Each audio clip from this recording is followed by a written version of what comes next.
வணக்கம். Pain management physiotherapy. இதில் ஜிரியாட்ரிக் physiotherapy 60 வயதிற்கு மேற்பட்டவர்களுக்கு வரும் பிரச்சனைகளுக்கு ஃபிசியோதெரப்பி எப்படி பயனளிக்கிறது அப்படிங்கிறத பற்றி பார்த்துட்ருக்கோம். வயதானவர்களுக்கு எப்படி சேர் யூஸ் பண்ணணும், சேர்லேருந்து எப்படி எழுந்திரிக்கணும் அப்படிங்கிறத பற்றி பார்ப்போம். இப்போ பெட்டு எப்படி இருக்கணும், பெட்டுலேருந்து எப்படி எழுந்திரிக்கணும், என்ன கவனிக்கணும் அப்படிங்கிறத பற்றி பார்ப்போம். ஒரு வயதானவங்க இருக்காங்க அப்படின்னா நார்மலாக நடக்கிறவங்களும் இருப்பாங்க, வாக்கர் ஸ்டிக் வச்சு நடக்கிறவங்களும் இருப்பாங்க.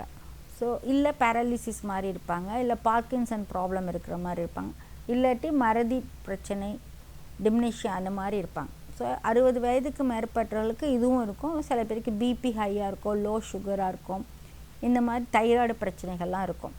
ஸோ அவங்களுக்கு படுக்கிற பெட்டு பார்த்திங்கன்னா பொதுவாக ஜன்னல் பக்கம் இருக்கணும். ரெண்டாவது சுவிட்சு போடுறோம் இல்லைங்களா, ஃபேனு லைட்டு, அது அதாவது கையை ஈஸியாக எடுத்து அவங்க லைட்டு சுவிட்சு போடுற மாதிரி இருக்கணும். அந்த காலத்தில் மேலே சுவிட்ச் போர்டு இருந்தது, அது மாதிரி கிராமத்துலலாம் இன்னும் உயரத்தில், இப்போல்லாம் பெட்டு பக்கத்தில் இருக்கிற மாதிரி கீழ் லெவலில் சுவிட்ச் இருக்குது. பழைய வீட்டிலலாம் பார்த்திங்கன்னா ஜன்னலில் மேல் லெவல் ஏறி தான் நம்ம போடுற மாதிரி இருக்கும். ஸோ சப்போஸ் பெட்டு பக்கத்தில் இருந்ததுன்னா சுவிட்சு பக்கத்தில் அவங்க படுக்கிற இடம் இப்படி கையை நீட்டினா சுவிட்சு போடுற மாதிரி இருக்கணும். அது ஒன்று. சப்போஸ் அவங்க பழைய வீடு மேலே இருக்குது சுவிட்சு அப்படின்னா சின்ன ஒயர் எக்ஸ்டென்ஷன் பண்ணி காலிங் பெல் மாதிரி அந்த ப்ரெஸ்ஸிங் பட்டன் இருக்கும், அதை மாதிரி வச்சுட்டோன்னா அவங்களுக்கு ஈஸியாக சுவிட்சு போட, லைட்டர்ஸ் போடுறதுக்கு, ஃபேனோட ஸ்பீடை இது பண்ணுறதுக்கு ஈஸியாக இருக்கிற மாதிரி வைக்கணும். ஸோ பொசிஷன் ஜன்னல் பக்கம் இருக்கலாம், இல்லை அந்த சுவிட்ச் போர்டு பக்கம் இருக்கலாம். ஸோ தட் காற்று நல்லா வரும், வெளிச்சம் நல்லா வரும், ஈஸியாக ஆப்ரேட் பண்ணலாம். ஹைட்டு எந்த கட்டில் வேணால் இருக்கலாம், ரொம்ப ஹைட்டாக இருக்கக்கூடாது, அவ்வளோதான். நான் சொன்ன மாதிரி அவங்களுக்கு ஈஸியாக உட்காந்து ஏந்திரிக்கிறதுக்கு அந்த மாதிரி கட்டில் இருக்கணும்.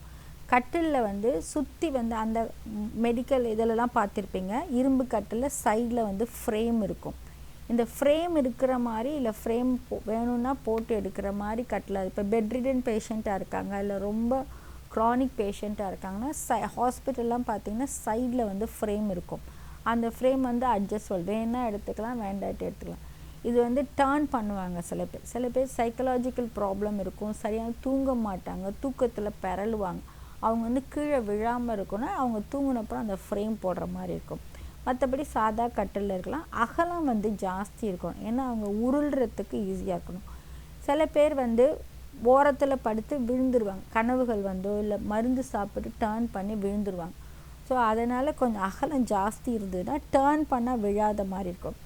பொதுவாக காட்டன் மெத்தை யூஸ் பண்ணுறது நம்ம தமிழ்நாட்டு கிளைமேட்டுக்கு ட்ராபிக்கல் கண்ட்ரியாக இருக்கிறனால, பெரும்பான்மை வெயில் குளிர் குறைச்சலாக இருக்கிறனால காட்டன் மெத்தை, காட்டன் ஷீட் யூஸ் பண்ணுறது நல்லது. பாயும் யூஸ் பண்ணலாம், பாய் பெஸ்ட்டு, ஏன்னா காத்தோட்டம் இருக்கும்.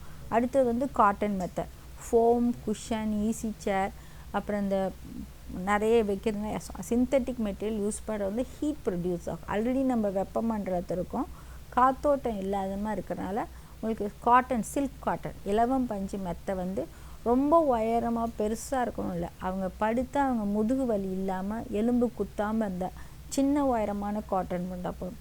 அந்த காட்டன் மெத்தை யூஸ் பண்ணுறப்ப இப்போ பார்த்தீங்கன்னா ஒரே இடம் தான் படுப்பாங்க, அப்படியே ஏந்திருப்பாங்க, திருப்பி மூமெண்ட்ஸ் குறைச்சலாக இருக்குன்னு வச்சுக்கோங்க. ஒரு பர்டிகுலர் இடத்துல அப்படியே படுத்து ஏஞ்சிடுவாங்க. இல்லை பெட்ரிடனாக இருக்காங்கன்னா அப்படியே படுத்தே இருப்பாங்கன்னா அவங்க புட்டம், கழுத்து, இந்த குதிகால் அந்த இடத்துலலாம் மெத்தை பள்ளமாயிடும். அது மாதிரி இருக்குன்னா அவங்களுக்கு மாதத்துக்கு ஒரு தடவை அந்த மெத்தையை வெயிலில் போட்டு தட்டி பரட்டி போடணும். ஸோ காட்டன் மெத்தையாக இருக்கிறது நல்லது. ஜன்னல் பக்கம் வெளிச்சம் வர்ற மாதிரி இருக்கணும். சுவிட்சு, ஃபேன், லைட் சுவிட்சோ ஆன் ஆஃப் பண்ணுற மாதிரி இருக்கும். இப்போ ஒரு வீட்டில் தனி ரூமில் இருக்காங்க, பெரிய வீடு, தனி ரூம் இருக்காங்க, சில்ட்ரன்ஸ்லாம் வேறு ரூம், தனித்தனி பெட்ரூம் இருக்குது அப்படின்னா அவங்களுக்கு ஒரு காலிங் பெல் ப்ரொவைட் பண்ணுறது. காலிங் பெல் யூஸ் பண்ண வசதி இல்லை, சாதாரண வீட்டில் இருக்குன்னா ஒரு சின்ன விசில் இருந்தால் கூட போதும், விசில் அடித்தா யாராவது வர்ற மாதிரி இருக்கணும். இது ஒன்று. ரெண்டாவது, ஏந்திரிக்கிறப்ப கைப்பிடி இருக்கணும். தூக்கத்தில் பரண்டாமல் இருக்கிறதுக்கு வேணும்னா அட்ஜஸ்ட் பண்ணுற ஃப்ரேம் இருக்கணும். காட்டன் மெத்தையாக இருந்தால் நல்லது. ஸோ இதெல்லாம் தான் ஒரு மெத்தை அவங்க படுக்கிற இடம் நல்ல ஏர் சர்க்குலேஷன், வென்டிலேஷன் இருக்கணும். கூப்பிட்டா யாராவது வர்ற அளவுக்கு சத்தம் போகிற மாதிரி இருக்கணும். அப்படி இல்லைன்னா காலிங் பெல் போட வசதி இல்லைன்னா ஒரு விசில். ஸோ இதெல்லாம் இருந்ததுன்னா அவங்க தனிமையில் இருந்தாலும் அவங்களுக்கு ஏதோ ஒரு கஷ்டம், ஒரு டம்ளர் தண்ணி வேணும், இல்லை பாத்ரூம் போகணும், இல்லை ஹெல்ப் வேணும், அப்படி மயக்கம் வருது அப்படின்னா அவங்க அசஸபிளாக மற்றவங்க அசஸபிளாக இருக்காங்க அப்படின்னாலே அவங்களுக்கு வந்து ஒரு கான்ஃபிடென்ட் கொடுக்கும். நன்றி, வணக்கம்.